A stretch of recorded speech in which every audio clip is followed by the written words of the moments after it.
Servizio di Francesco Votano.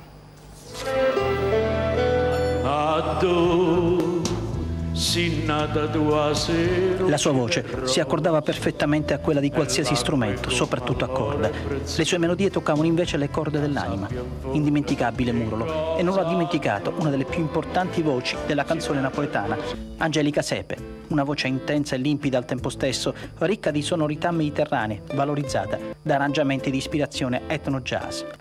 Eccola, nella clip in cui presenta il suo album Cantava, il cui singolo è stato scritto da Enzo Gragnaniello, immagini e suoni di vita quotidiana, come quelle che costruiva la magia di Murolo. Immagini in bianco e nero, un tram, i volti della gente, alla ricerca del ritmo di un cuore che pulsa tra i quartieri e nelle metropoli. In effetti, l'album contiene alcune delle più apprezzate canzoni popolari napoletane. Tu sei una cosa grande, Scalinatella, Reginella, ma la femmina, o Sole mio. Nel suo album, la Sepe non solo porta i segni inconfondibili della tradizione, ma ripropone anche l'uso fedele di antichi strumenti musicali, sonorità che lei ha portato in tournée in tutto il mondo, da Madrid a Tokyo, a New York, a Damasco, a Gerusalemme. Musica e tradizione come comunicazione dell'anima, come messaggio di pace.